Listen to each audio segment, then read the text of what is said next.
"You hear me, diver? Stay away from my dock unless someone important calls you." The marina owner's voice cracked across the polished decks while investors watched the soaked maintenance diver climbing from the water. "Workers like you belong under the docks, not near my guests." Laughter rippled across the private marina, expensive shoes edging back from the puddles around the quiet man's boots. He didn't argue. He just lifted a coil of rope and looked toward the restless bay. Minutes later, a group of arriving Marines slowed mid-step, eyes narrowing the moment they recognized him. Sometimes the quietest man in work boots carries the loudest history. Before anyone understood why those Marines suddenly went silent, the dock beneath the yachts began to groan. By the way, where are you watching from? Tell me in the comments below. Most people on that shining marina believed power lived in tailored suits and glass offices. They hadn't noticed the man who kept the entire place from falling into the sea. Daniel Mercer pulled himself fully onto the dock, water streaming from the sleeves of his faded work jacket. He moved slowly, not with shame, but with the steady calm of someone used to storms. Victor Langford stood above him beside a polished yacht railing, irritation sharpening his smile. "Next time you climb onto my dock uninvited," he said, "remember who owns this place." Daniel simply nodded once. Behind the rope barrier, Harper Mercer clutched the strap of her small backpack. She had finished homework on a folding chair while waiting for her father's shift to end. The girl knew the routine of long hours and quiet patience. Her father gave her a quick, reassuring smile before turning back toward the equipment crate. The marina shimmered with wealth. Glass towers overlooked rows of yachts, while music drifted from a corporate reception. Servers carried silver trays between investors discussing property deals worth millions. Down near the waterline, the diver checked a thick steel cable running beneath the dock. His fingers paused against a vibration most people would never notice. Metal hummed faintly through the structure. A warning sign whispered through the bones of the dock. Daniel frowned slightly. Above him, Langford's laughter rose again as another investor complimented the marina expansion. "Best private harbor on the coast," someone declared proudly. The diver glanced once more at the trembling cable. Water slapped softly against the pylons. He tightened the wrench and continued working. Up on the dock, Harper watched everything with wide, patient eyes. She had heard rich men talk down to her father before. But she had also seen strangers shake his hand with quiet respect. A rumble rolled faintly through the dock again. This time, the diver looked up sharply. Something beneath the marina had begun to shift. The crowd above kept laughing. Only one man seemed to hear the warning hidden under the water. He set down his wrench slowly. Far across the marina entrance, a black SUV stopped near the reception banners. Several Marines stepped out in dress uniforms. One of them paused. His gaze locked onto the maintenance diver kneeling beside the dock cables. Recognition slowly replaced confusion on the Marine's face. "Sergeant," he murmured under his breath. The diver hadn't noticed them yet. He was listening to the water. Another vibration rippled through the dock. Stronger this time. Above, Langford lifted a champagne glass to toast his investors. "Gentlemen," he announced proudly, "this harbor is built to last forever." Beneath the dock, the diver's eyes narrowed. Steel cables trembled in the water like strained violin strings. He rose slowly. Somewhere deep under the marina, something had started to fail. He turned toward the dock ladder. And for the first time since Langford shouted at him, urgency entered his voice. "Everyone should step back from the edge," he called calmly. Nobody listened. Not yet. But within minutes the entire marina would wish they had. The Marines were already moving. The one who recognized him walked faster, eyes fixed on the diver. He stopped beside Harper. "Is that your dad working down there?" he asked gently. The girl nodded proudly. The Marine looked back toward the dock cables with growing concern, because if that quiet diver really was who he thought it was, the warning he just gave should not be ignored. He turned toward the reception crowd. "Sir," the Marine called toward Langford, voice suddenly firm. "You might want to listen to that diver."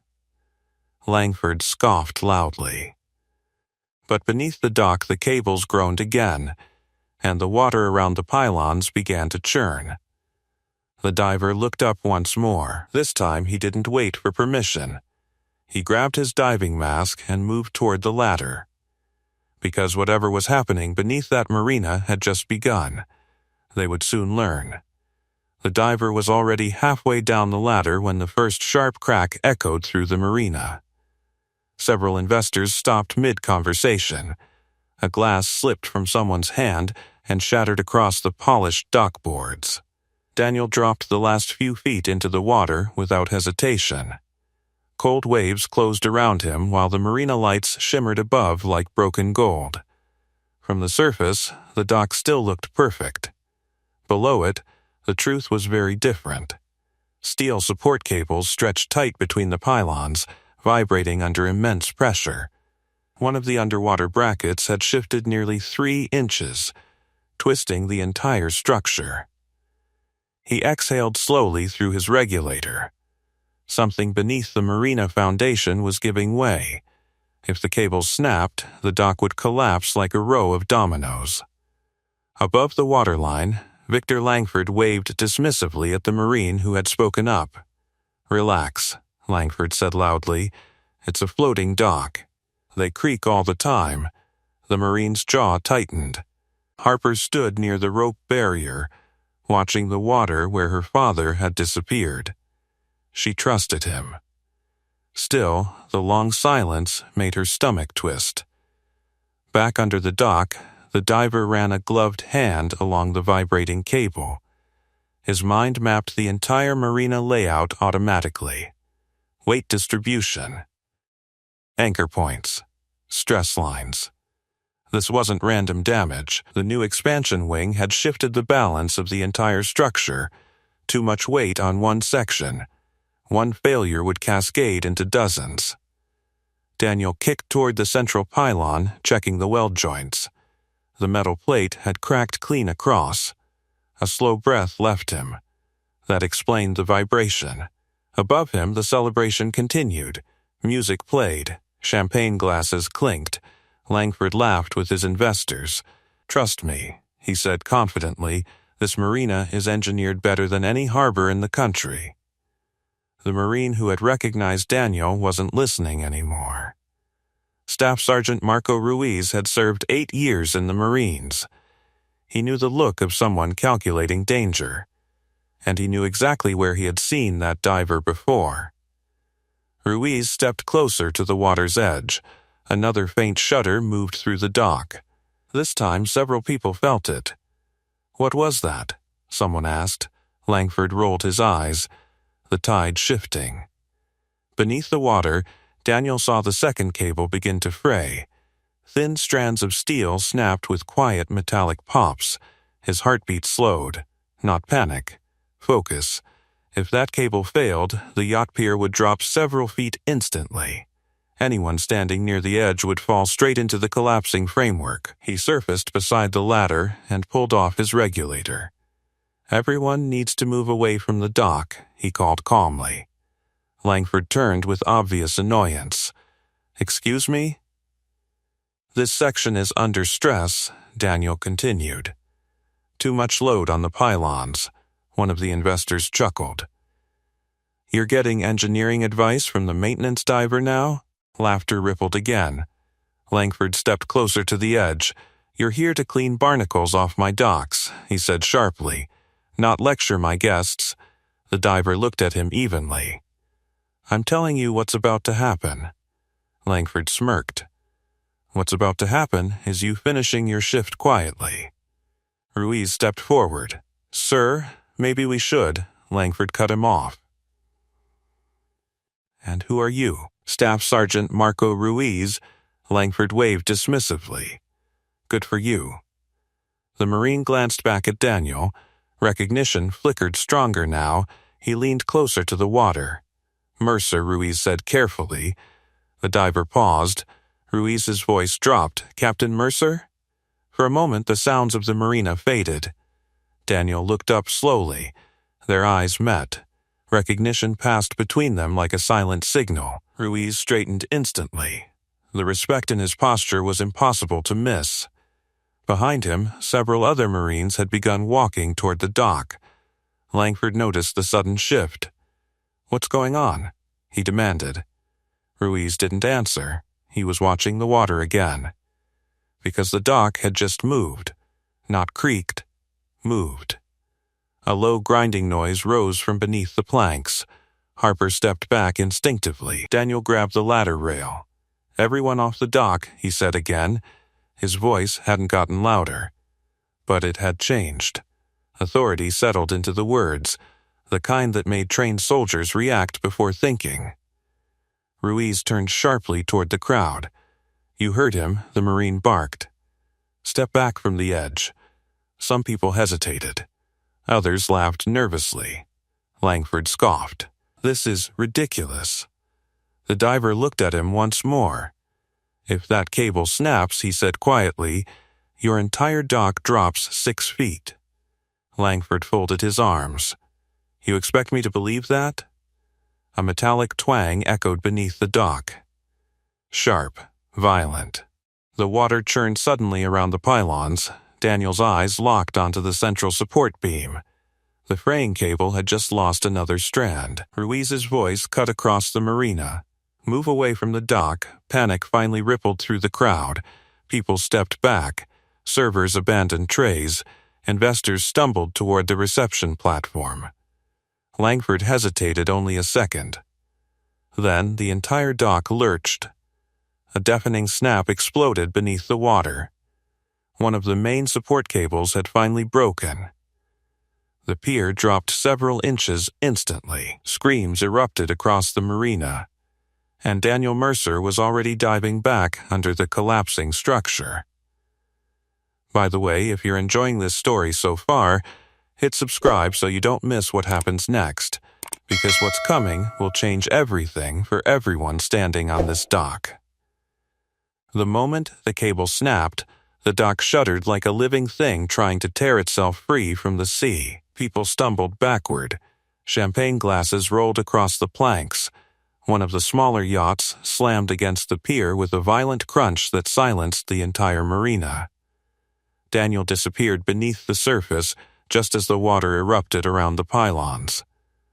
Below the dock, chaos had already begun. The broken cable whipped through the water like a metal serpent, twisting around one of the central support beams. The pressure from the drifting yachts had started pulling the entire structure sideways. Daniel kicked hard through the murky water, reaching the damaged pylon. The metal bracket had split further. If the second cable failed, the entire section of dock would collapse inward. Above the waterline, panic was spreading. Investors rushed toward the exit ramp. Servers abandoned trays of food. Music from the reception speakers cut off abruptly. Victor Langford stood frozen for a moment, staring at the shifting planks beneath his feet. "This is impossible," he muttered. Staff Sergeant Marco Ruiz wasn't watching Langford. His eyes were locked on the water. Because the man beneath the dock wasn't reacting like a maintenance worker. He was moving like someone trained to solve disasters under pressure. Ruiz had seen that exact calm before. Years earlier, in a combat zone halfway across the world. Another loud crack ripped through the marina. A section of dock dropped another inch, everyone off. Ruiz shouted again. The remaining guests scrambled toward safety. Harper clutched the rope barrier, searching the water for her father. The surface churned violently as air bubbles burst upward. Then Daniel emerged beside the ladder again. His face was tight with concentration. "Clear the dock completely," he said. It's not stable. Langford had finally regained his voice. You're overreacting. The diver shook his head once. The main anchor bracket has failed, Langford scoffed. You don't even know what you're talking about. Ruiz stepped forward slowly. That man knows exactly what he's talking about. Langford glared at him. And you know this how? Ruiz didn't answer right away. Instead, he looked down at the diver again. Sir, Ruiz called carefully. Do you want us clearing the marina? Daniel paused for the briefest moment. The word sir hung in the air. Langford noticed immediately. Did you just call him sir? Ruiz ignored him. The diver finally nodded. Get everyone to the main platform, Daniel said, and keep the boats from drifting closer. Ruiz turned instantly. You heard him.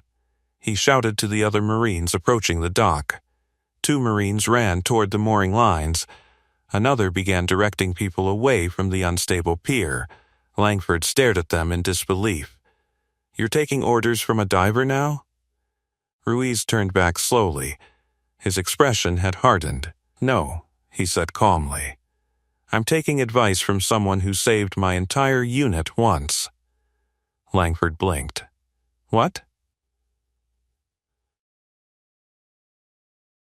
But Ruiz wasn't explaining further, because beneath the dock another grinding sound echoed through the pylons.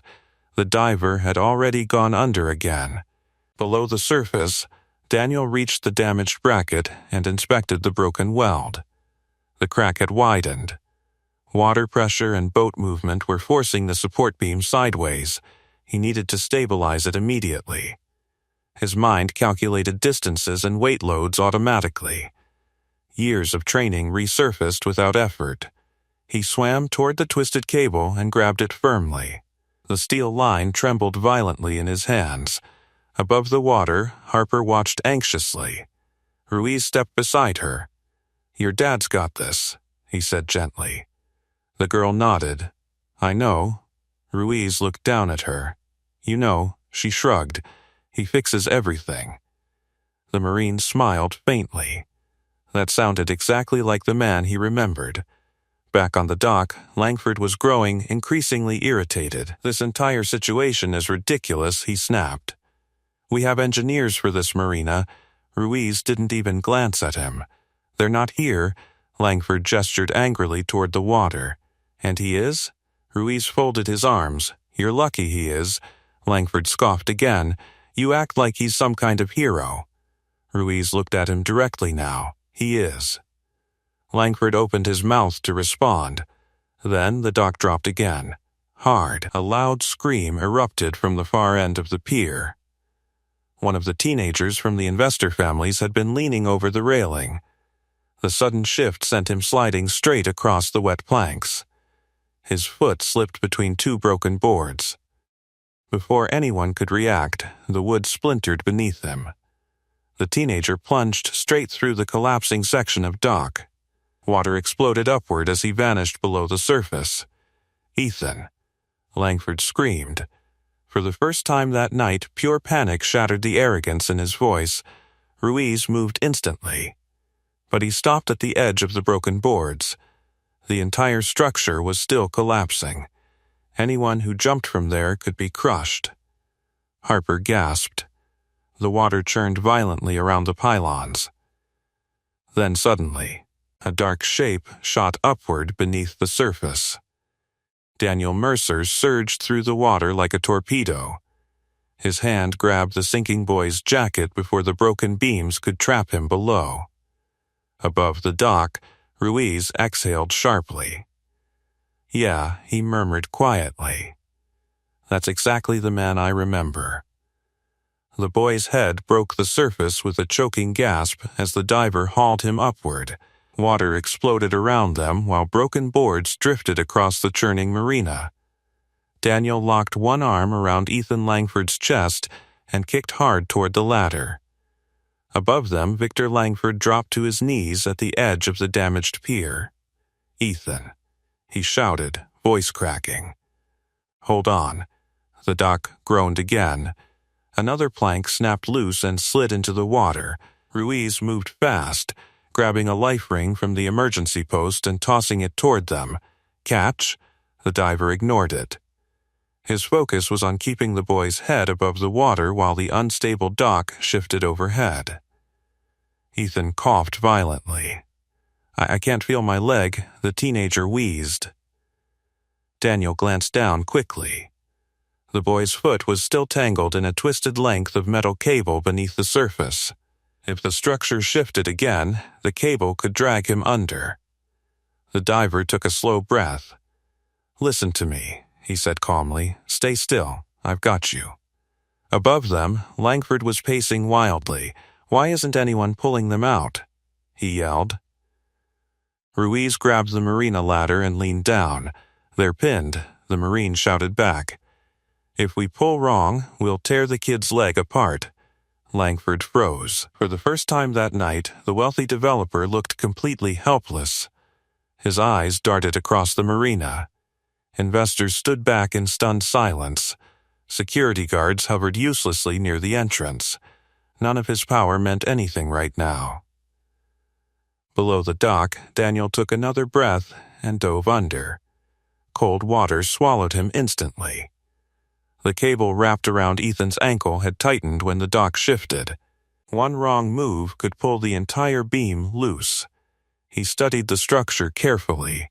The broken support bracket had jammed against the pylon, trapping the cable in place. Daniel reached for the tool clipped to his belt. A compact marine cutter. He tested the tension first. The cable vibrated violently in his grip.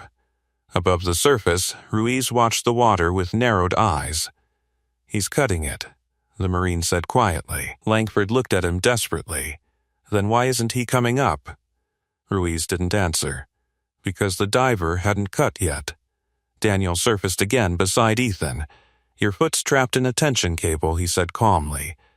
The teenager's face had gone pale. "Am I going to lose my leg?" "No." The answer came instantly. Steady. Certain. "But you have to trust me." Ethan nodded weakly. Above them, Langford leaned closer. "What's happening?" Daniel looked up briefly. "I need everyone away from the dock edge," he said. Langford blinked. "Why?" Ruiz answered before the diver could. "Because when he cuts that cable, the dock's going to shift again." The realization spread across Langford's face. "You're saying the whole thing could collapse?" Ruiz's voice stayed calm. "I'm saying if people stay standing there, someone else is going in the water." Langford stood frozen for a moment. Then he turned toward the remaining crowd. "Everyone back," he shouted. People hurried farther away. The dock creaked again, responding to the shifting weight. Below the surface, Daniel dove once more. The cutter slipped from its sheath. He positioned the blade carefully against the steel strands. The cable was under enormous tension. Cutting it would release that pressure instantly. The structure might stabilize, or it might tear the entire beam loose. Above the water, Ethan clung weakly to the floating debris. "Is he still down there?" the boy whispered. Ruiz nodded. "He's working." Langford stared at the dark water. "You sound awfully confident." The Marine's eyes never left the surface. "I've watched him do worse in a combat zone." Langford blinked. "You're serious?" Ruiz glanced at him briefly.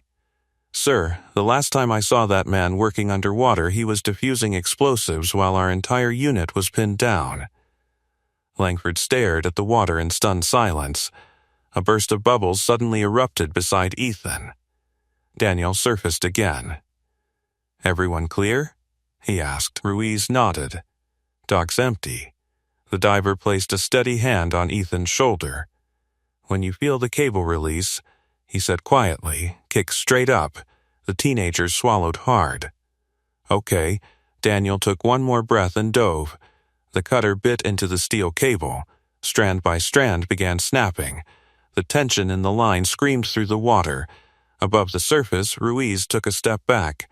"Here it comes," he murmured. Langford gripped the railing.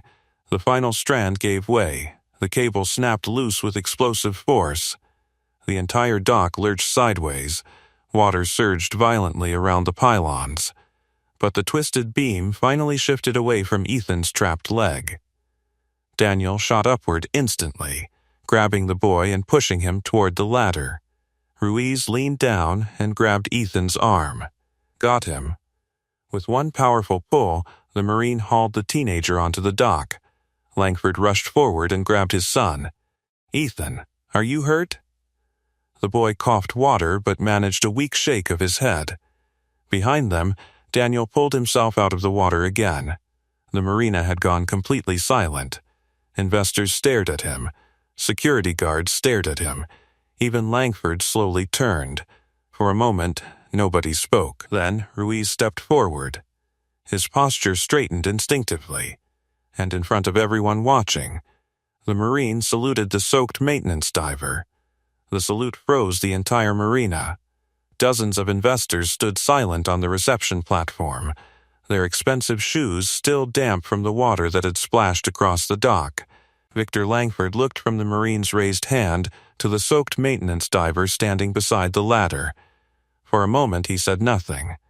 The man he had mocked minutes earlier now stood at the center of a crowd that suddenly wasn't laughing anymore. Daniel Mercer lowered his gaze slightly when he saw the salute. "Marco, don't," he said quietly. Staff Sergeant Ruiz didn't move. "With respect, sir, I have to." The word "sir" echoed through the marina like a dropped anchor. Langford blinked. "You keep calling him that," he said sharply. "Why?" Ruiz lowered his hand slowly, but his posture remained straight. "Because that's Captain Mercer." A murmur rippled through the gathered crowd. Investors glanced at one another. The soaked diver looked anything but a captain. Daniel sighed softly. "That was a long time ago," he said. Ruiz shook his head. "Not to the people you brought home alive." The dock creaked again, though the worst of the tension had eased after the cable snapped. Daniel glanced toward the pylons automatically. His mind was still calculating, still measuring. The structure wasn't safe yet. But Langford barely noticed the dock anymore.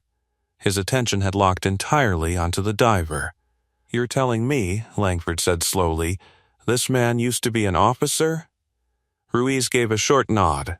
"Combat engineer. Marine Corps."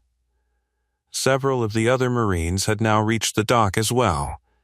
Each one stopped a few steps away from Daniel. Respect showed in the way they stood, not stiff like a ceremony, steady.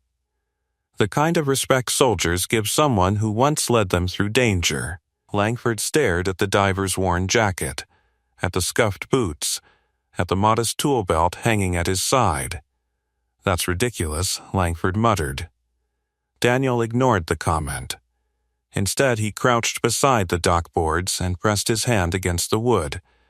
Another faint vibration moved through the structure. The repair he made had bought them time, not stability. He stood again. "This section is still under load," he said calmly. Langford frowned. "You already fixed it?" "No," Daniel replied quietly. "I prevented a collapse. The difference was enormous." Ruiz turned to the Marines beside him. "Clear the rest of the dock," he ordered. 2 Marines moved immediately, guiding the last lingering investors away from the unstable pier. Langford frowned. "You're acting like he's still in charge." Ruiz didn't even look at him. "Sir, if Captain Mercer says something isn't safe, I promise you it isn't." Langford folded his arms stubbornly. This marina was built by the best engineers money could hire. Daniel glanced at him briefly. "They designed the original structure," Langford scoffed. "And?" "The expansion changed the load balance." Langford opened his mouth, then closed it again. Because the diver had already turned back toward the water. Daniel slipped his gloves back on. "What are you doing now?" Ruiz asked. "Stabilizing the anchor beam before the next cable goes." Ruiz's expression darkened. "There's another one about to snap?" Daniel nodded once. Probably minutes. Langford stared at the dock. "You're saying this entire marina could collapse?" Daniel didn't dramatize the answer. If the second beam fails, half the pier drops. The investors who overheard that went pale. Langford's voice rose defensively. That's impossible. Daniel simply pointed toward the water. The surface near the pylons had begun churning again. Even the untrained eye could see the movement now. The structure was shifting slowly. Langford rubbed his temples. This is a nightmare. Ruiz glanced at him. No, the Marine said quietly. A nightmare would be if he wasn't here. Daniel pulled his diving mask over his face again. He checked the cutter. Adjusted the air tank. Every movement was calm and precise, like someone preparing for something far more dangerous than a marina repair. Harper stood near the rope barrier, watching proudly. Ruiz noticed her again. "You okay, kid?" She nodded. "He does this stuff all the time." Ruiz smiled faintly. "Yeah," he said. "That sounds about right." Daniel stepped toward the edge of the dock again. Langford suddenly spoke. "Wait." The diver paused. Langford hesitated, clearly struggling with the words. "You saved my son." Daniel gave a small nod. Langford looked uncomfortable. "Thank you." The diver's answer came simply. He needed help. That was all. No pride, no lecture, just fact. Daniel adjusted his mask and stepped onto the ladder again. The water rippled below him. Before he descended, he glanced toward Ruiz. "Keep everyone back." The Marine nodded. "You got it, sir." The diver slipped beneath the surface once more. The marina grew quiet again. Langford stared at the water where he disappeared. The same water he had ordered that man to stay under. Now it was the only place keeping his marina from collapsing. Ruiz folded his arms beside him. "You pushed the wrong man tonight," the Marine said calmly. Langford didn't answer. Because beneath the dock, the second cable had just started to fray, and the diver was already racing toward it. By the way, if you're still with this story, subscribe so you don't miss what happens next, because the moment coming under that dock will reveal exactly why those Marines stood up the second they saw him. Beneath the surface, the marina looked like a collapsing skeleton. Daniel Mercer swam hard toward the central beam, where the second support cable vibrated under enormous strain. The broken bracket from the earlier failure had shifted the entire load of the dock onto a single anchor point. That anchor was seconds from giving out. The water around the pylons churned violently as the yachts above tugged against their mooring lines. Every movement sent tremors through the steel cables. Daniel reached the beam and gripped the vibrating cable with both hands. The tension hummed through the metal like a live wire. He didn't panic. His mind ran through calculations automatically. Weight distribution, stress load, structural pivot points, the same kind of calculations he used to run while standing beneath damaged bridges in war zones. Above the waterline, the marina had grown strangely quiet. Victor Langford stood beside Staff Sergeant Marco Ruiz, staring at the dark water where the diver had disappeared again. "You said he was a captain," Langford muttered. Ruiz nodded once. "Combat engineer officer." Langford shook his head. "And now he fixes docks for a living?" Ruiz didn't respond immediately. His eyes remained fixed on the surface. "Some people come home from war and want quieter battles," Langford scoffed. "Fixing marina cables isn't exactly heroic." Ruiz finally looked at him. "You should have seen him under a bridge in Kandahar." Langford frowned. "What happened?" Ruiz's voice lowered slightly. "Our convoy got trapped after an explosion took out the support beams. Bridge was about to collapse with 30 Marines still on it," Langford swallowed. "And?" "He went under it." Langford blinked. "Under it?" 3 times, Ruiz said calmly, while the river was rising and the enemy was still shooting at us. Langford stared at the water again. "And he fixed it?" Ruiz nodded slowly. "He held the bridge together long enough for everyone to get across. The developer exhaled quietly. That's insane. Ruiz gave a faint smile. Yeah, that's Captain Mercer. Below the surface, Daniel slid his tool from the belt clipped at his waist. The cable had begun unraveling faster now. Thin strands snapped with sharp metallic pings that echoed through the water. He needed to redirect the load. Fast. Daniel swam to the anchor bracket and examined the twisted metal plate. One bolt remained intact. Barely. If he could reinforce the bracket temporarily, the remaining cables might hold until real repairs arrived. He reached for the emergency clamp attached to his diving harness. It was a simple steel brace used by marina divers, normally meant for minor maintenance. Tonight, it would have to hold an entire dock. Daniel wedged the clamp into position along the cracked bracket. The metal groaned as the structure shifted again. Above the water, Ruiz suddenly stiffened. "You feel that?" Langford asked nervously. The Marine nodded. Yeah. The dock creaked loudly as the stress transferred across the beams. Several investors stepped farther away. Harper gripped the rope barrier tighter. "Dad's fixing it," she whispered to herself. Ruiz glanced at her. "You sure about that?" She nodded confidently. He always does. Back under the dock, Daniel tightened the clamp with deliberate turns of the wrench. Each twist forced the cracked bracket back into alignment. The cable tension began redistributing across the structure. But the metal fought every movement. One wrong adjustment could snap the entire beam. Daniel paused. He listened to the vibrations traveling through the water. The structure was still shifting. But slower now, he tightened the clamp another turn. The cable shuddered violently, then steadied. Above the dock, the grinding noise faded. Langford blinked. What just happened? Ruiz looked down at the water. He stabilized it. Langford stared in disbelief. With what? Ruiz shrugged slightly. Probably a clamp and pure stubbornness. The water surface rippled suddenly. Daniel emerged beside the ladder again, pulling off his mask. Ruiz stepped forward immediately. "You good, sir?" Daniel nodded once. "Temporary fix." Langford leaned closer.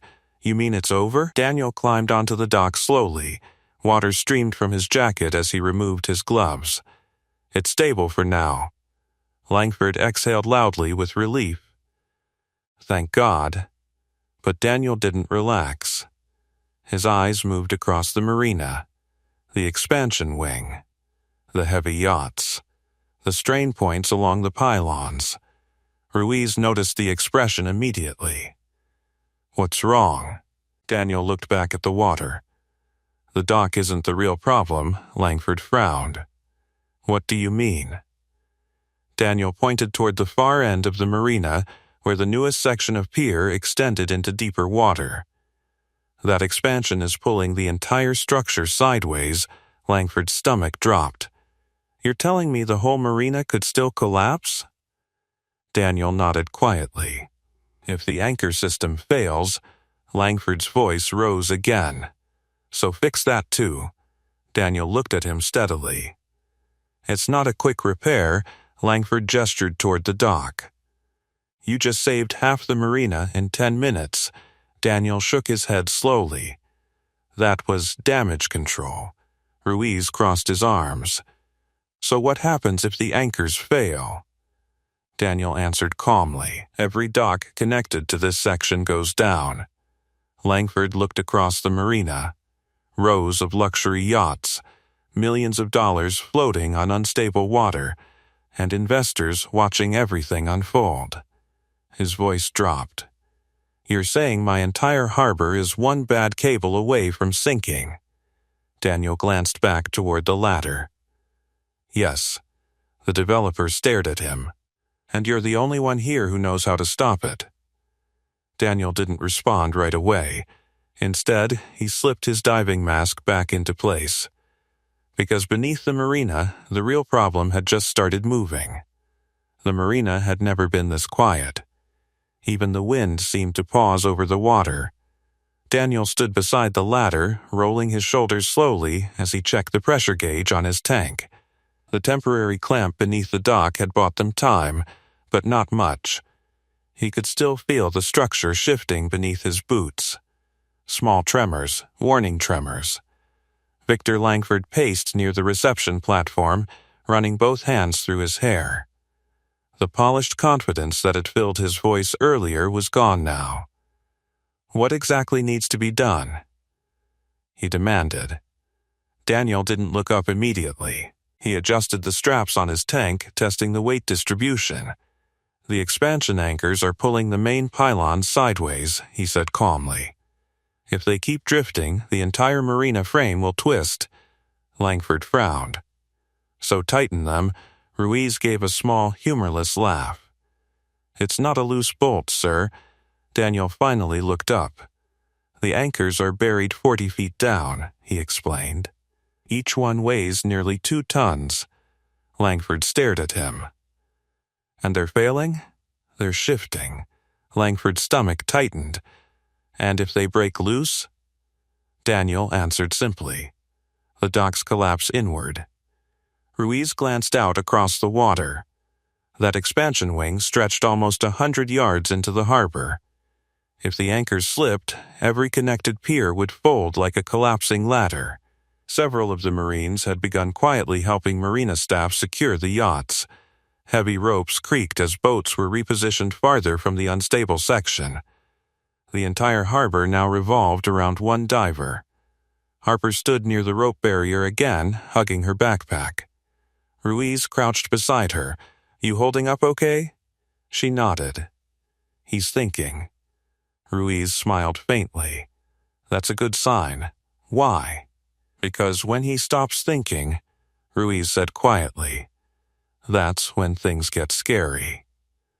Daniel stepped closer to the edge of the dock. His eyes studied the water near the expansion pylons. The currents there had started swirling in strange patterns. Subtle, but unmistakable.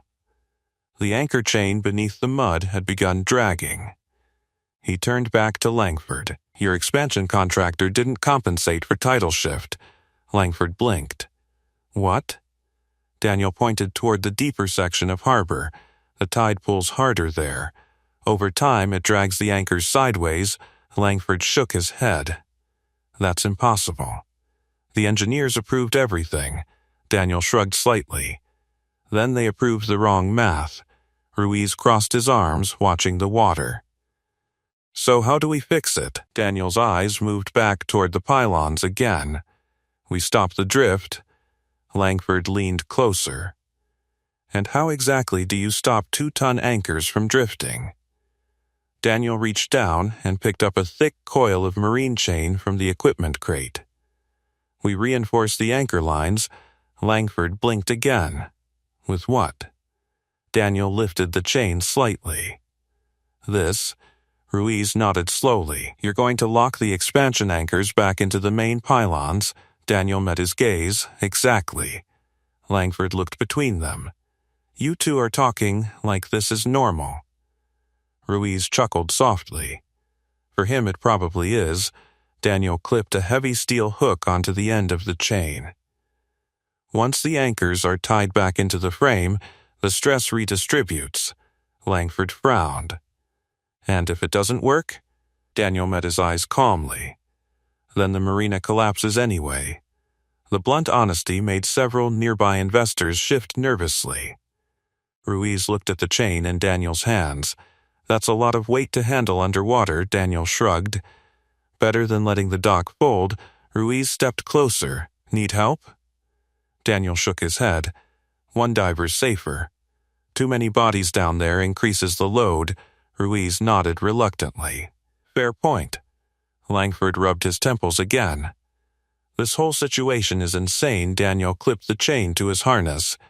Your marina wasn't built for the expansion. Langford snapped. It cost $60 million. Daniel answered calmly. And gravity doesn't care. Ruiz tried not to smile.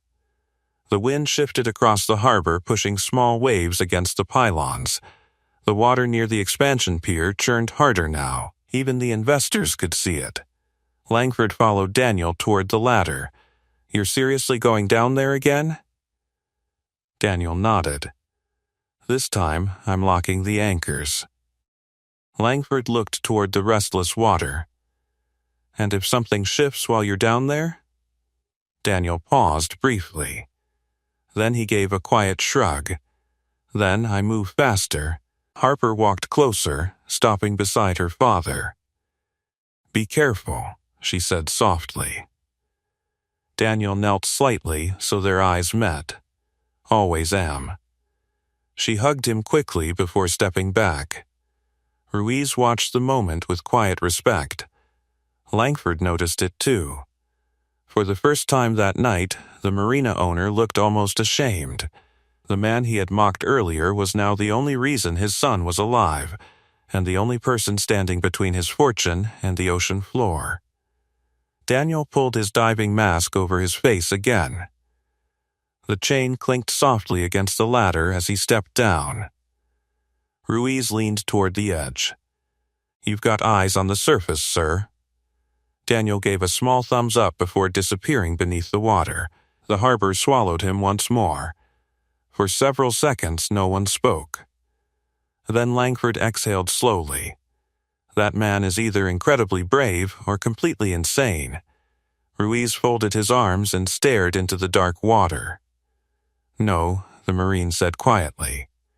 "He's just the kind of leader who never leaves a problem behind." The harbor swallowed the diver in seconds. Dark water closed above him as Daniel kicked toward the deeper end of the marina, where the expansion pylons disappeared into the shifting mud. The heavy chain clipped to his harness dragged behind him like an anchor of its own. Each kick sent small vibrations through the water. He could already feel the drift. The anchors below the expansion wing were sliding slowly across the seabed, pulled by the uneven load of the marina above. Daniel reached the first anchor line and grabbed it. The thick chain connecting the pylon to the buried anchor trembled under enormous tension. He ran a gloved hand along it. The angle was wrong. The anchor had shifted nearly 5 feet from its original position. If it moved another few feet, the entire pier would twist inward. Above the waterline, the marina crowd had gathered along the safer platform. No one laughed now. No one talked about investments or yachts. Every eye watched the dark water. Victor Langford stood beside Staff Sergeant Marco Ruiz again, arms folded tightly across his chest. "You really think he can fix something like this alone?" Langford asked. Ruiz didn't look away from the water. "I've seen him stabilize bridges under artillery fire." Langford exhaled slowly. "That's not reassuring." Ruiz smiled faintly. "It should be." Harper stood beside them, staring at the water. Her fingers tightened around the strap of her backpack. "He's almost there," she said quietly. Langford looked down at her. "How do you know?" She shrugged. "He moves faster when something's really wrong." Ruiz chuckled softly. "That sounds about right." Below the surface, Daniel anchored the steel chain around the first drifting line. His hands moved quickly now. Years of combat engineering training guided every motion. He threaded the chain through the support bracket, locking it against the reinforced pylon above. Then he secured the hook with a heavy steel clasp. The moment it snapped shut, the drifting anchor jerked violently. The chain held. But the pressure transferred instantly to the second anchor line. Daniel felt the shift immediately. The marina frame creaked above him. Back on the dock, Ruiz stiffened. "You feel that?" Langford asked nervously. "Yeah," Ruiz muttered. The platform beneath their feet trembled again. Several investors stepped farther back. One of the yachts groaned as its mooring rope stretched tight. Langford looked toward the water. "Is that supposed to happen?" Ruiz didn't answer right away. He was watching the ripples forming near the expansion pylons. Then he spoke quietly. That means he locked the first anchor. Langford blinked. You can tell that just from the water? Ruiz nodded. Pressure transfer. The marina creaked again. Harper smiled faintly. He's fixing it. Langford rubbed his forehead. I still can't believe this is happening. Ruiz glanced at him. You should probably believe it. Langford stared out at the dark harbor. You know what's funny? He muttered. Ruiz raised an eyebrow. What? An hour ago I was yelling at him for standing on my dock. Ruiz chuckled. And now? Langford looked at the water. Now my entire harbor depends on him. Below the surface, Daniel kicked toward the second anchor line. This one had shifted even farther. The seabed around the anchor had begun tearing apart under the strain. Mud clouds filled the water. Visibility dropped to only a few feet. Daniel slowed his movements. Careful now. One wrong tug could send the entire anchor sliding free. He reached the second chain and wrapped the reinforcement line around the bracket. The steel links scraped against the pylon as he pulled them tight. His lungs burned slightly from the effort. But he kept working. Above the marina, Ruiz leaned closer to the water. How long can he stay down there? Langford asked. Long enough. That's not an answer. Ruiz shrugged. It's the only one that matters. The water suddenly churned harder near the expansion pier. Langford stepped back. What's that? Ruiz squinted at the ripples. He's pulling the second anchor into alignment. Langford stared. You mean he's physically moving it? Ruiz nodded. With leverage from the chain, Langford shook his head slowly. That's impossible. Ruiz smiled faintly. Most things are until Mercer tries them. Below the surface, Daniel braced his boots against the pylon and hauled the reinforcement chain tighter. The drifting anchor resisted. Then slowly, it shifted. The steel links locked against the frame. Pressure redistributed across the structure. The violent vibration in the pylons faded slightly. Daniel secured the final clasp. The reinforcement line snapped tight. For a moment, everything went still beneath the marina. Then the water calmed.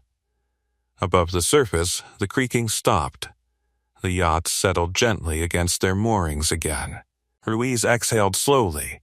He did it. Langford looked around in disbelief. The dock beneath their feet no longer trembled. The water had steadied.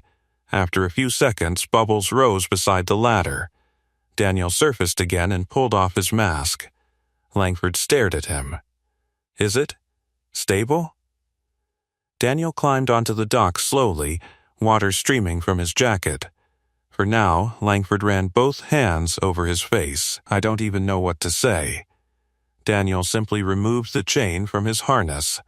The job wasn't finished yet.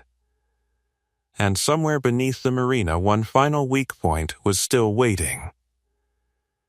By the way, if this moment surprised you, subscribe so you don't miss the final turn in this story, because what happens next will change how everyone here sees that quiet diver forever. Water streamed from Daniel's jacket as he stepped fully onto the dock again. For the first time since the disaster began, the marina felt steady beneath everyone's feet. The yachts floated quietly against their moorings, and the terrifying grinding sounds from the pylons had faded into silence. But Daniel didn't relax. His eyes moved slowly across the harbor. He was listening again. Victor Langford watched him carefully now, no longer with irritation, but with uneasy respect. You said for now, Langford said. What does that mean? Daniel crouched beside the dockboards and pressed his palm against the wood. The vibration was faint now, but it was still there. 2 anchors are locked, he said calmly. But the expansion pier is still carrying too much load. Langford frowned. I thought you fixed that. I stabilized it. The same answer again. Temporary, never permanent. Ruiz leaned closer. So what's the remaining problem?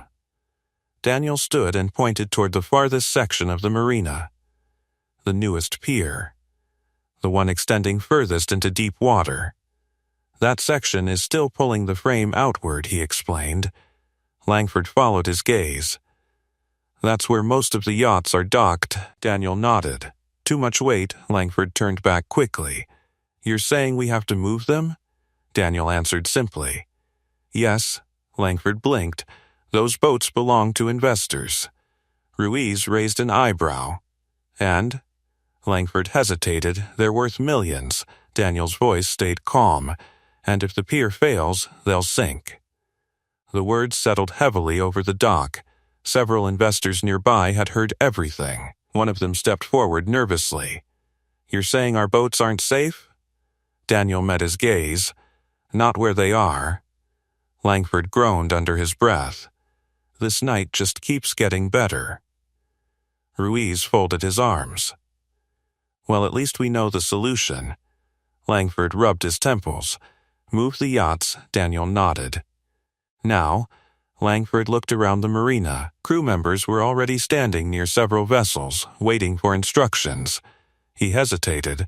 For years he had controlled every decision made on this harbor. Now the entire operation depended on a man he had insulted an hour earlier.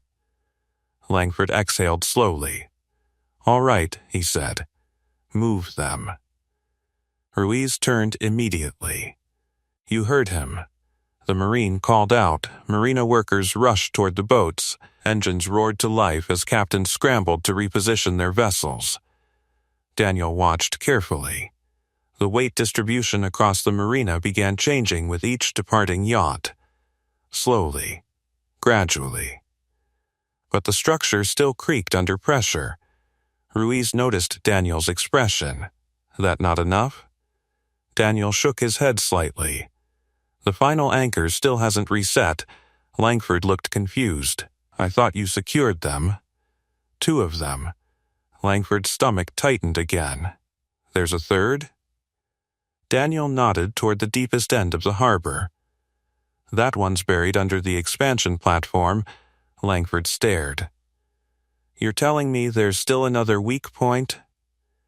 Yes. Langford laughed nervously. This place is turning into a disaster movie. Ruiz smirked faintly. Welcome to structural engineering. Daniel grabbed another coil of reinforcement chain from the equipment crate. The metal links clattered against the dock. Langford looked at the chain, then at the water. You're going back down there? Daniel clipped the chain to his harness. Yes. Langford stared at him. You've already been down there 3 times. Daniel shrugged. It's not fixed yet.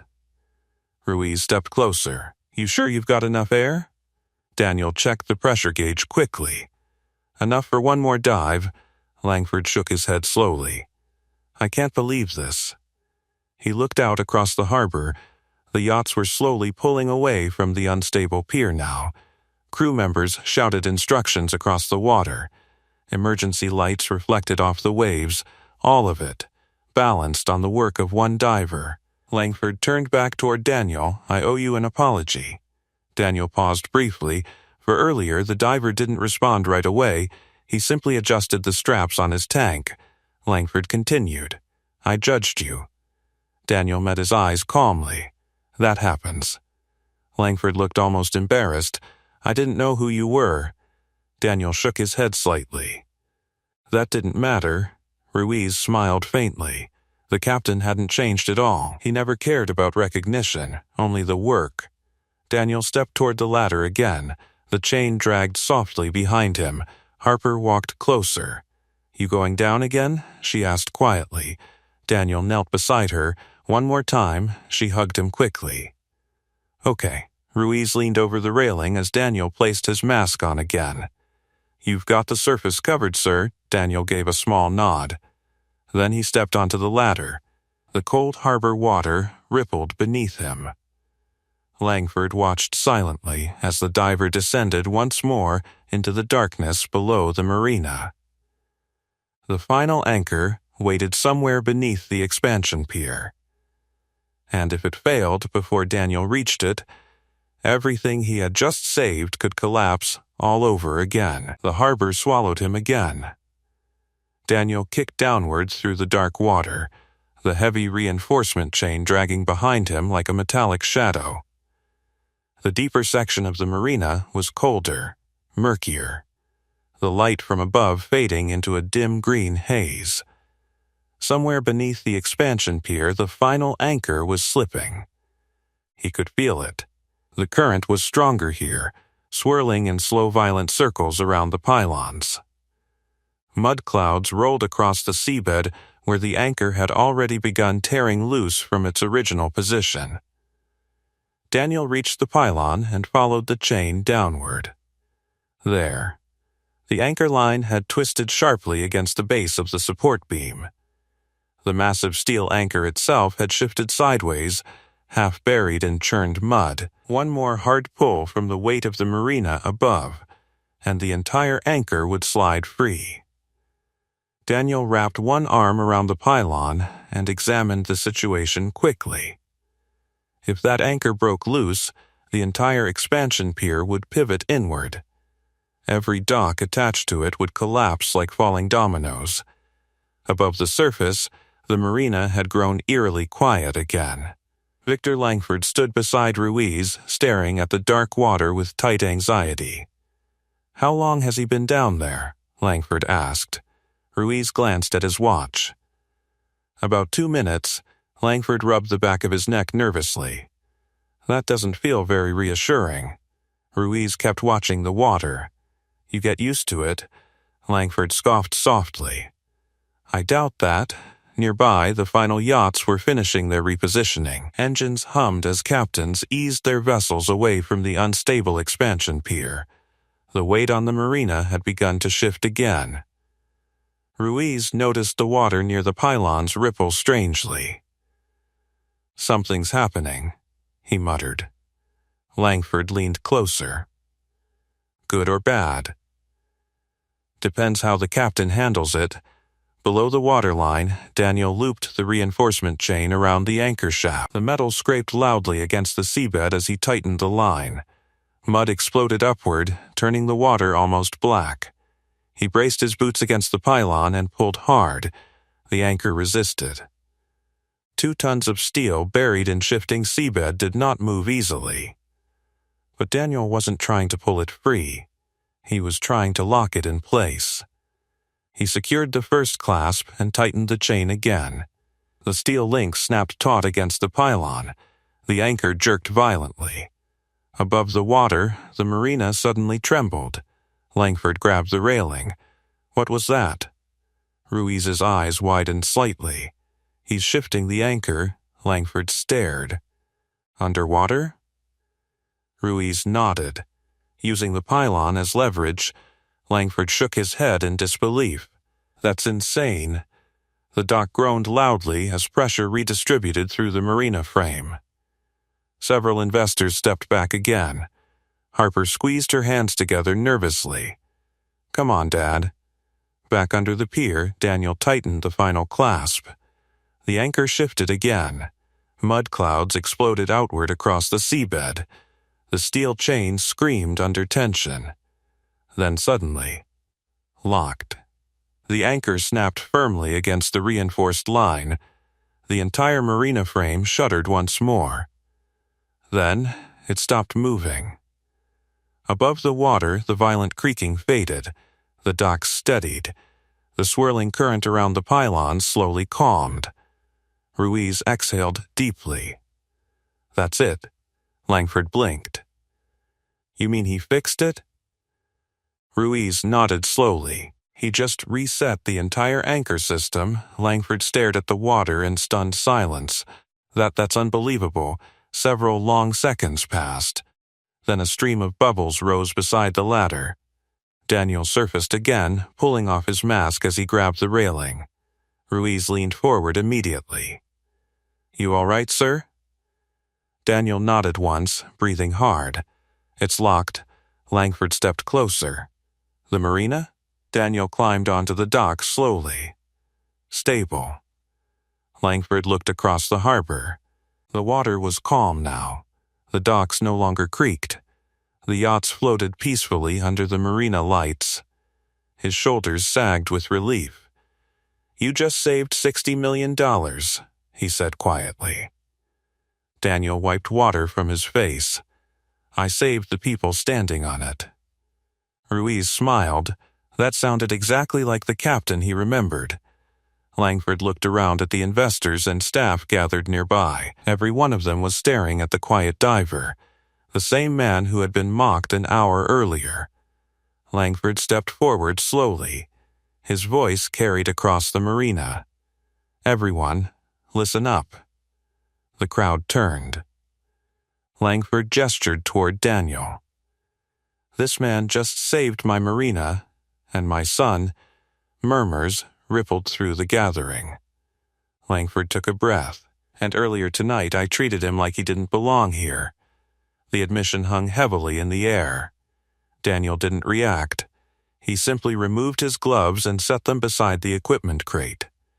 Langford looked directly at him. "Captain Mercer."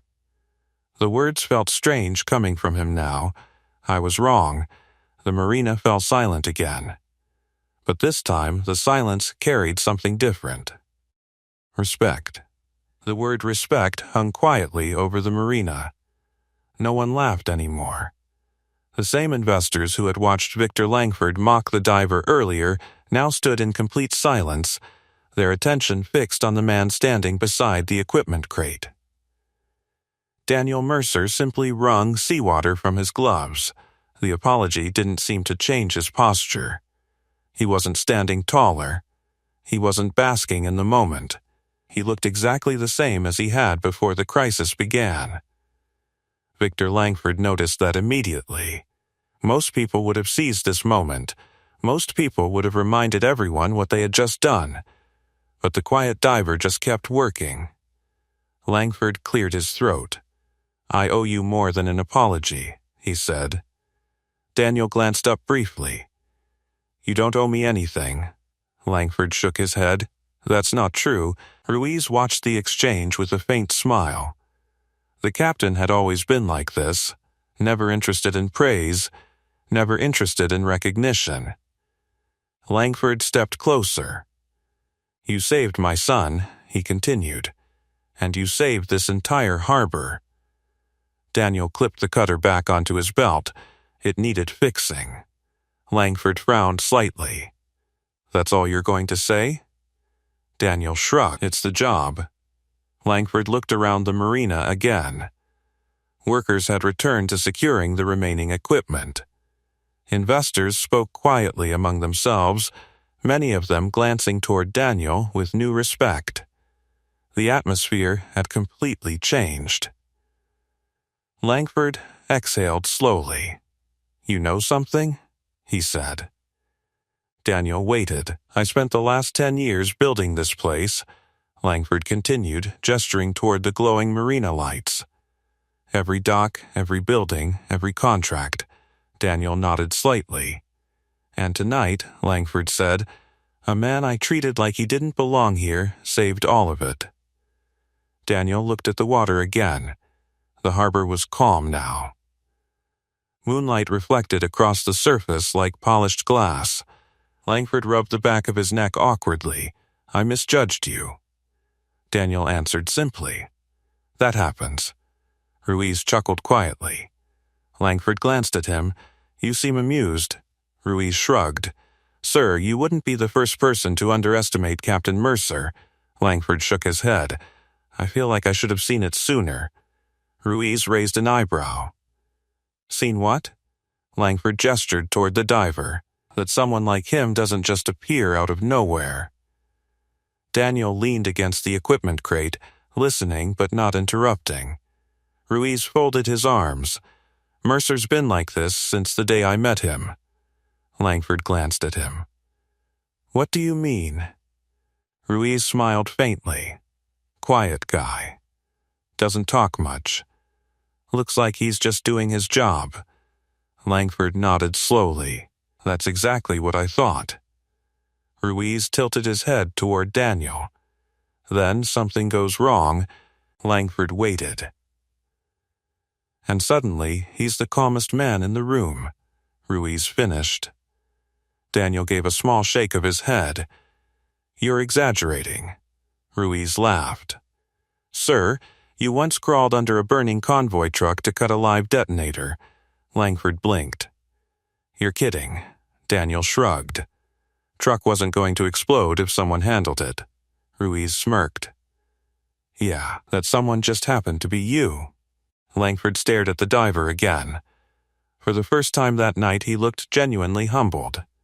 You know, Langford said slowly, I've spent my whole life believing success meant being the most powerful person in the room. Daniel didn't respond. Langford continued.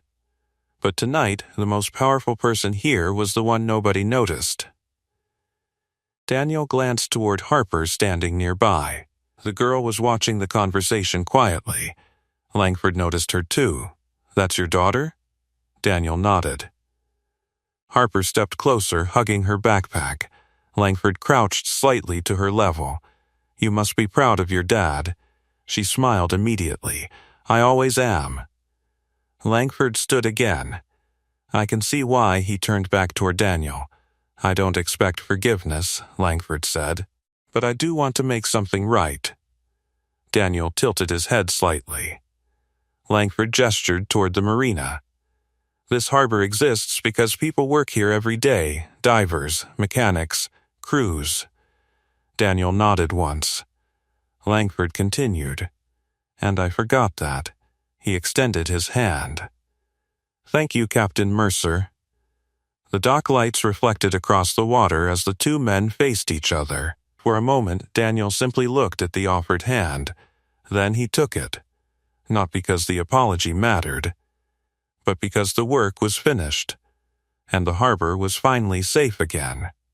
Behind them, Ruiz smiled quietly. Sometimes the loudest victory wasn't applause. Sometimes it was simply the moment when respect replaced arrogance. And tonight, everyone in that marina had learned exactly who the quiet diver really was. The marina slowly returned to life. Engines hummed softly as the last repositioned yachts settled into their new moorings. Workers checked cables and lights along the docks, moving with quieter respect now whenever they passed the man who had spent half the night beneath the water. Daniel Mercer sat on the edge of the pier, tightening the strap on his equipment crate. The adrenaline had faded. Now there was only the calm exhaustion that always followed a long dive. Harper walked over and sat beside him, swinging her feet above the water. You fixed it, she said. Daniel looked out across the harbor. For tonight, she smiled. That's still fixing it, he gave a small nod. Across the dock, Victor Langford was speaking with marina staff and engineers who had finally arrived. Their voices were tense, hurried, but one thing had clearly changed.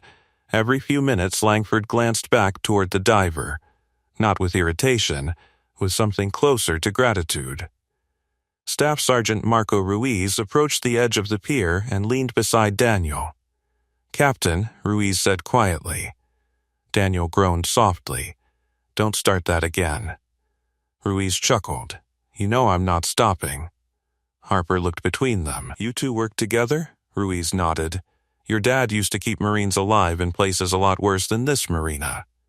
Daniel shrugged. Same job, just different water. Ruiz smiled at that. A group of investors passed nearby, whispering quietly. Earlier that evening they had laughed when Langford mocked the maintenance diver. Now they looked at him like he was someone entirely different. Funny how fast perspective changed. Langford eventually walked toward the pier again. This time he didn't stand above Daniel. He stopped beside him. I've already called the structural engineers, Langford said. Daniel nodded. They'll need to reinforce the anchor system. Langford rubbed the back of his neck. They will. He hesitated for a moment before speaking again. You know, if you ever wanted a better job than cleaning docks. Daniel shook his head gently. I'm good. Langford raised an eyebrow. You're turning down a promotion without even hearing the offer? Daniel looked at Harper. I already have the job I want. The girl grinned. Ruiz laughed quietly. Langford stared at them for a moment. then smiled. Fair enough. For the first time that night, the marina owner looked genuinely relaxed. Sometimes respect didn't come from contracts or money. Sometimes it came from watching someone do the impossible. The wind moved softly across the harbor. Water rippled gently against the pylons Daniel had spent hours repairing. Ruiz looked out over the calm marina. "You know something?" he said. Daniel raised an eyebrow. "This place will probably stand for decades now," Daniel shrugged. "As long as they stop expanding it," Langford chuckled quietly. Message received. Harper leaned against her father's arm. "You know what I liked best tonight?" Daniel looked down. "What?" "You didn't yell at the bully." Daniel smiled faintly. "No?" She shook her head. "You just saved everyone anyway." Ruiz nodded slowly. "That's usually how he wins." Because the truth was simple. The bully pushed the single dad too far. But the single dad didn't fight back with anger. He fought back with skill. With calm. With the quiet strength that comes from knowing exactly who you are. And when the Marines stood up for him, the entire marina finally saw the truth that had been hidden in plain sight all along. The quiet diver they mocked was the only reason the harbor and everyone standing on it was still afloat. If you've got another story title like this one, drop it below. Subscribe and don't miss our next story, The Waitress They Mocked at the Private Club, until the general walked in and saluted her. Trust me, you'll feel it. And tell me in the comments, what injustice should we tackle next? Go on, the woman in the tailored suit said, smiling without warmth. Play something. Or is the piano too prestigious for a janitor? Laughter rippled through the lobby, sharp and careless, bouncing off marble and glass. Someone muttered he'd probably bang the keys like a child.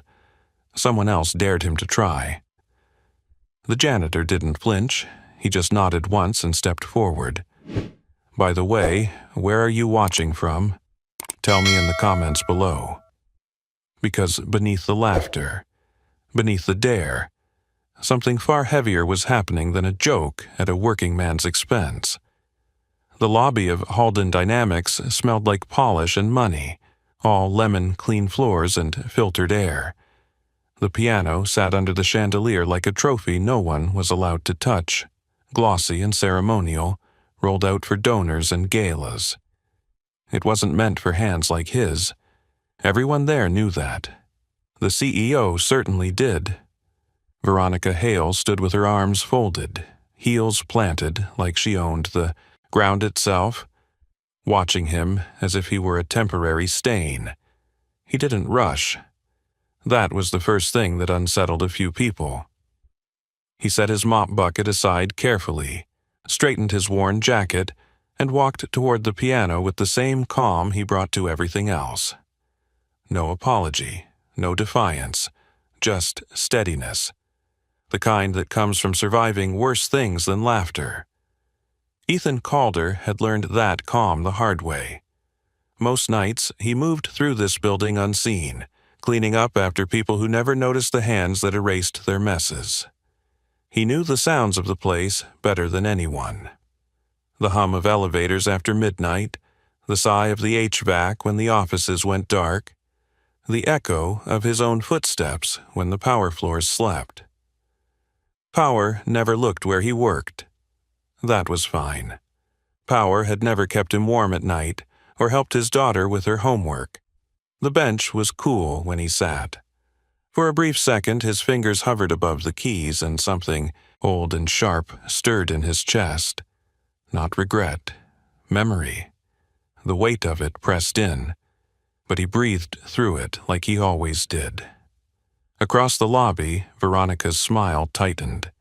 She expected fumbling, noise, proof that she was right about the world and where people belonged in it. What she didn't see were the small things. The way his shoulders settled, the way his wrists loosened, the way the room itself seemed to lean closer, as if it sensed something coming. His first note landed soft but sure, cutting cleanly through the laughter. Conversations faltered. A few heads turned. The sound wasn't loud, but it was exact, placed with intention. The second note followed, then a third, and suddenly the piano wasn't a prop anymore. It was a voice. The change wasn't instant. It crept. Smiles faded. Phones lowered. Even the security guards by the doors found themselves standing straighter, eyes fixed forward. The music grew, not in volume but in depth, filling the wide space with something human and aching. Ethan wasn't thinking about the CEO anymore. He was thinking about a small kitchen table at dawn, about a little girl humming while she packed her school bag, about promises he'd made and kept even when it hurt.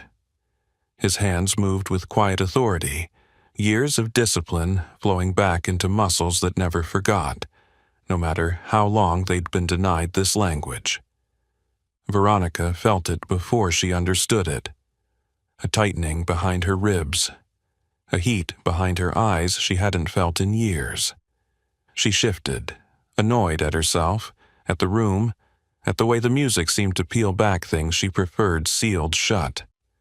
This wasn't how it was supposed to go. This was supposed to be funny. Around her, the class divide she relied on began to blur. Executives stood shoulder to shoulder with assistants. Guests who had arrived for champagne forgot their glasses.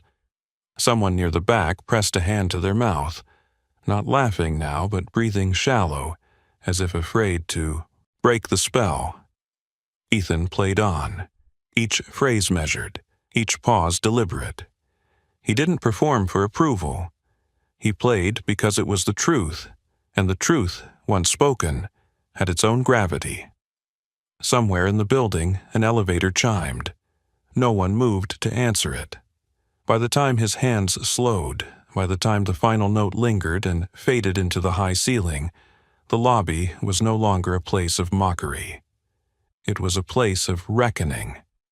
Silence held for a long, fragile second, and in that stillness, something irreversible settled into the air. This was only the beginning. The silence didn't break all at once. It cracked, thin and uncertain, like ice under cautious feet. A single breath escaped somewhere behind the piano, then another, until the lobby remembered how to inhale again. No one clapped yet. It wasn't that kind of moment. It was the kind where applause felt too small. He let his hands rest on his knees, head bowed, as if listening for something only he could hear. The last note still hummed inside his bones, familiar and grounding. For a heartbeat, he considered standing and returning to his cart like nothing had happened. That was instinct. Disappear. Let the world reset. But the world didn't let him. What was that? Someone whispered. Not mockery this time. Wonder. Veronica Hale shifted her weight. The movement was subtle, but to anyone who knew power, it was a tell. She hadn't planned for this. Her smile, polished and practiced, hovered and then faltered. "All right," she said, a little too brisk. "That's enough. Very entertaining." Entertaining, the word landed wrong. A few people glanced at her, then back at him, as if comparing two realities and finding one wanting. He rose slowly, the bench scraping softly against the marble. Up close, the piano reflected his face, lined, tired, steady. He reached out not to play again, but to close the lid with care, the way you do with something that matters. The click echoed, louder than expected. "Hey," one of the junior analysts blurted, then flushed. "Where did you learn to do that?" The question hung there, dangerous in its innocence. He didn't answer right away. He looked toward the tall windows instead, where the city glowed cold and distant. "A long time ago," he said. His voice was calm, unadorned. Before I worked here. A murmur rippled through the crowd. Before. Not a hobby then. A before implied an after. A loss. A choice. People leaned in without realizing they'd moved. Veronica cleared her throat. We all have pasts, she said lightly. Doesn't mean we belong everywhere. She gestured vaguely, as if the piano itself were an exclusive club. Let's remember why we're here. But the room had shifted. The class lines she relied on, so clear minutes ago, had blurred. An executive assistant stepped closer to him, eyes shining. That piece, she said softly. My mother used to play something like that. He nodded, a small acknowledgement. He wasn't performing now, he was present, and presence, it turned out, was harder to dismiss. Security hesitated near the doors, unsure whether to escort him away or protect him. Someone in catering wiped their eyes with the back of a glove. A guest in an expensive suit stared at the piano as if it had betrayed him. Veronica felt heat rise in her face. This wasn't supposed to be about him. This event was for donors, for optics, for reinforcing who mattered. All right, she snapped, sharper now. Back to work. You, she pointed at him, shouldn't even be on this floor. He met her gaze then, not challenging, not afraid, just level. I clean every floor, he said. That includes this one. A few people inhaled sharply. Somewhere, someone almost laughed, then stopped. If you're feeling this shift too, go ahead and subscribe now, because what happens next changes everything about how this building sees him. The words settled heavier than any insult. Cleaning, in her mouth, had always meant erasing, removing, making invisible. In his, it sounded like responsibility. Care. A woman near the back spoke up before she could stop herself. He plays better than the guy we hired last year, she said. The one we paid a fortune. Another voice joined in. I heard him practicing sometimes, late. Thought it was a recording. Practicing. The revelation spread like sparks. He'd been doing this quietly, in stolen moments, after mopping spills and emptying trash. Not showing off, not asking permission. Veronica's control slipped another notch. Enough, she said, but her voice didn't carry the way it usually did. Too many eyes were no longer on her. He picked up his cart handle, grounding himself in its familiar weight. This was the part he knew how to navigate. The aftermath, the uncertainty. He'd lived there for years. I should get back, he said. There's a conference room on 12 that needs attention. No one moved to stop him. Not because they couldn't, because stopping him now felt wrong. As he turned toward the service corridor, the lobby parted without anyone consciously stepping aside. The piano remained where it was, gleaming and changed, a symbol that no longer belonged to one class alone. Behind him, Veronica watched the crowd watch him go, and for the first time since she'd taken the corner office, she felt something unsteady creep in beneath her authority. This wasn't over, not by a long shot. He didn't look back as the service door swung shut behind him, sealing off the marble and glass with a soft, final thud. The hallway beyond smelled like disinfectant and warm dust, the honest scent of work. Fluorescent lights buzzed overhead, uneven and familiar. His cart rattled as he pushed it forward, the sound steadying, like a metronome returning him to tempo. Only when he reached the freight elevator did his hands begin to shake. He curled his fingers around the metal rail until the tremor passed, breathing slow, counting the rise and fall in his chest. The music had done what it always did. Opened doors he usually kept locked. He hated that part. Loved it too. The contradiction lived in him, constant as a second heartbeat. The elevator descended with a groan, carrying him away from the floors where power congregated and back toward the places no one photographed. As the numbers ticked down, his thoughts drifted, pulled not by the lobby or the CEO's sharp eyes, but by a smaller, warmer image, a child-sized backpack by the door, a notebook with bent corners tucked carefully inside. By the time he stepped out into the parking level, his phone was vibrating in his pocket. He answered on the second ring. "Hey," he said. "I heard something weird today," Lila said, her voice bright and breathless. "Mrs. Carver said music helps with